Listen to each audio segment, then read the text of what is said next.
welcome to episode 10 of Builders and Beer. This is a very special episode. It's a new year, it's a new season, and we're going to start it off with the biggest VIP guest we've ever had.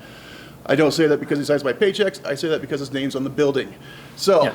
Mr. Bill Moore, welcome to Builders and Beer. Thank you so much for joining us. Thanks for having me. And cheers. Today we're at Burley where everything started, and we're super excited to be here.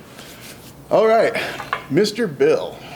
Tell us about Moore Lumber and Hardware. We are the ultimate company for builders to rely on to build things. Yep. So let's talk about building the company that builders rely on. Well, my mom and dad actually started it back in 1947, and it was started as a milling operation in a little town called Shawnee in the basement of a house. And I remember my dad telling me one story in particular. He said that they kept a heater down there. And one day the heater started a fire and almost burned the place down. Shortly after that, Dad joined the fire department. Smart guy.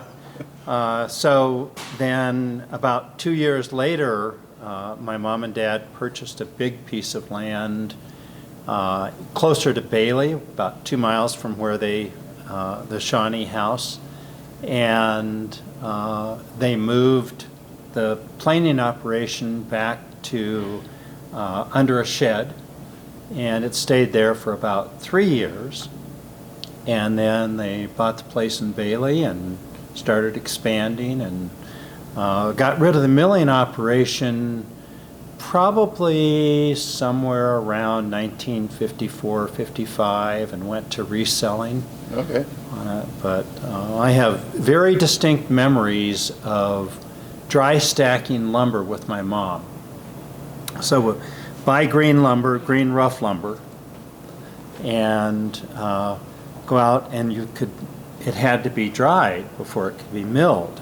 So you stacked it. There were two methods of stacking. One was stickers in between the layers on it, which was boring.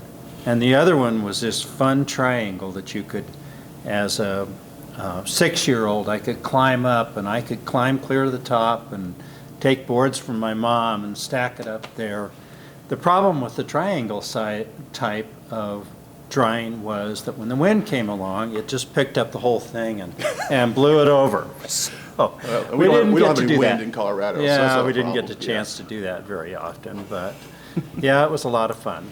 So at 6 years old, you're stacking lumber. So you've gotten so many splinters, wood's literally in your blood. Literally in your blood. It's a good way of putting it. So, that and sap. And sap. So when did the hardware element come to town?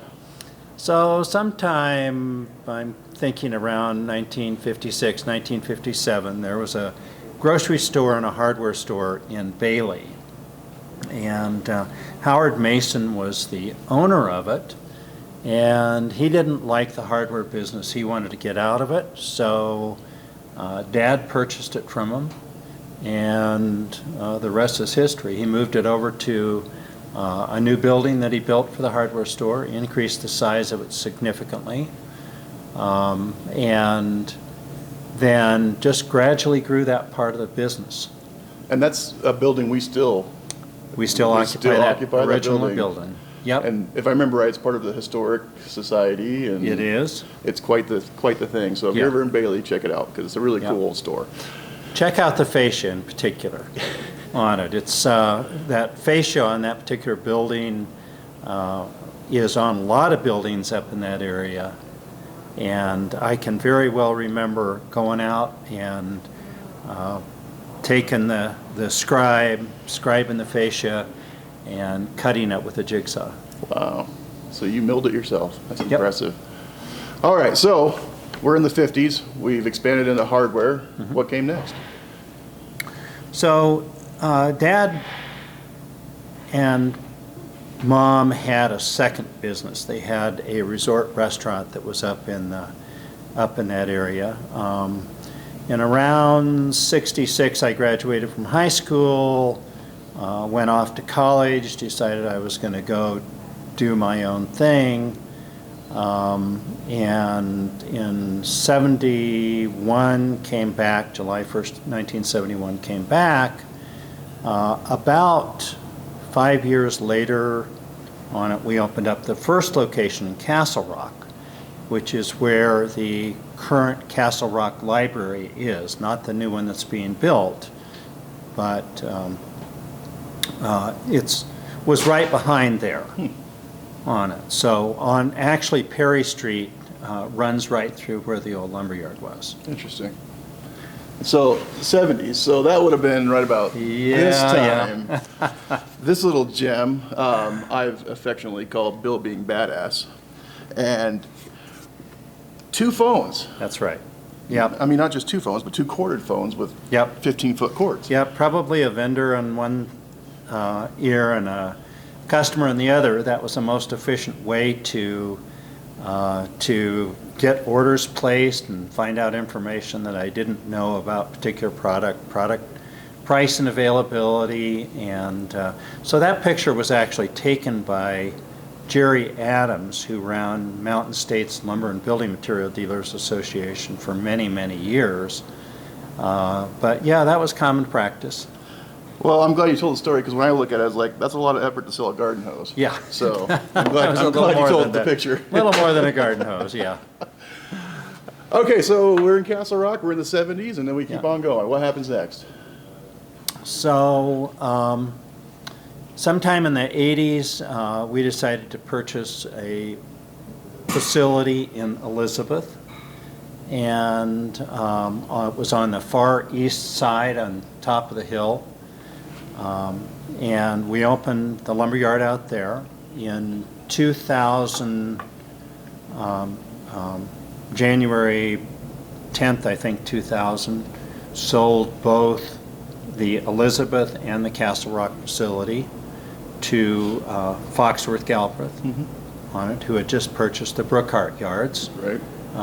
the year before, and ended up with just 1 yard, which actually was perfect. It was working really well.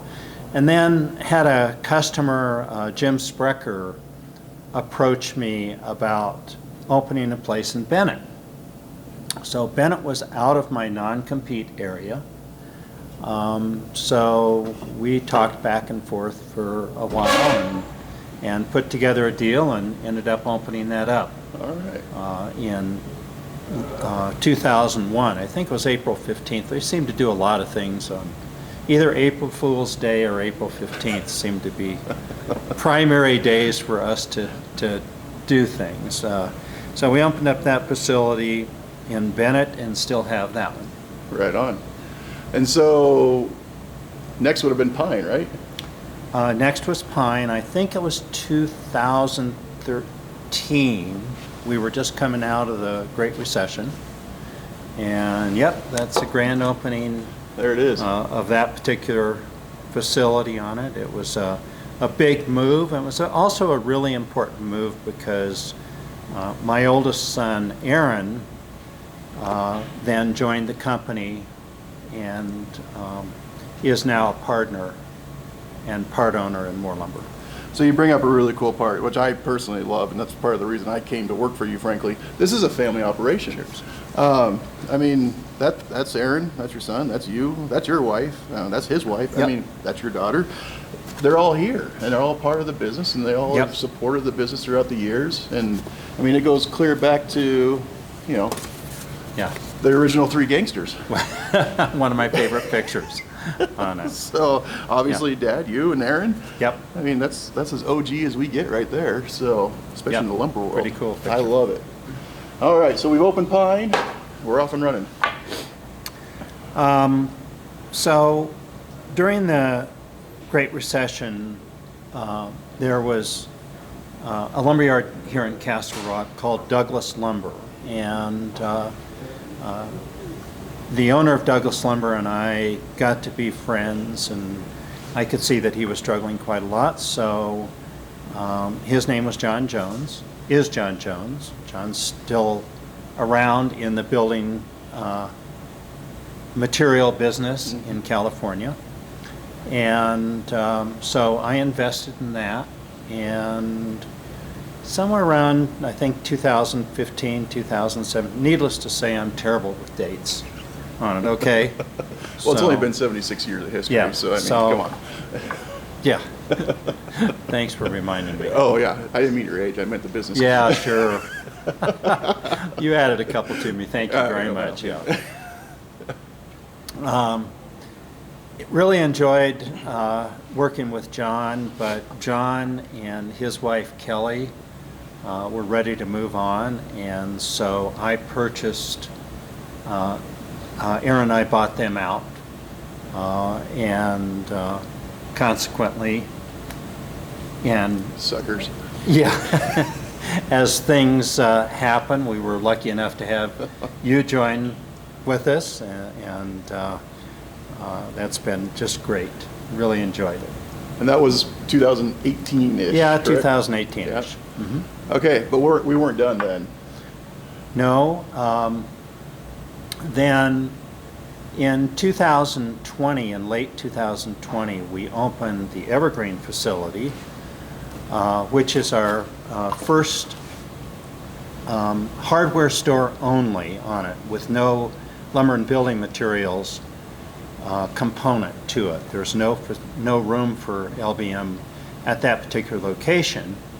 And then right at the end of 2020, well, probably around July of 2020, we found out that one of our competitors along the 285 corridor, Aspen Park Hardware, that the owner was ill, and so contacted them, and subsequently were able to purchase that particular location.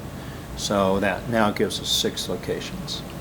So in 2000, 1 yard was great. In 2022, 6 are great. 6 is great. Yep. It's been an amazing Yeah. story. Yep. Well, what's next then? Well, that's hard to tell. You never know what opportunities come along. I think that's the key on it.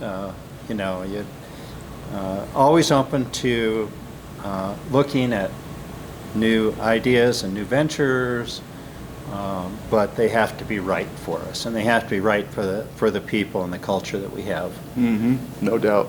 And so we do have, what, one project going right now? We do have a major project. Kind of a big that's one. Just finishing up. That's the Aspen Park remodel. Right.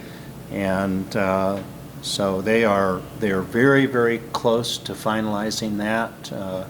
The merchandise set team was finished on the 30th of December, and we're just doing cleanup on it. I love it. And that just makes it a better staple for that community. It is, Which yeah. is another fun aspect of our business is we are staples in our community. Mm-hmm. And I'm proud to say that every time. I'd even go as far as say we're pillars in our communities.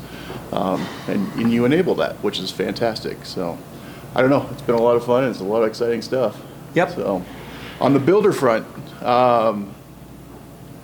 what's been our secret sauce? We won't make it a secret anymore because we're on Yeah. YouTube, but Well, I mean, everybody always says service, right? sure. It's always service.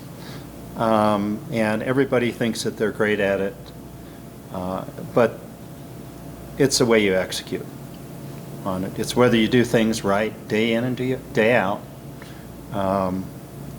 We all make mistakes. Sometimes we make big mistakes. We just have to admit it and do what's right and move on. It's the same as everything in business, and quite honestly, it's our philosophy in life as well.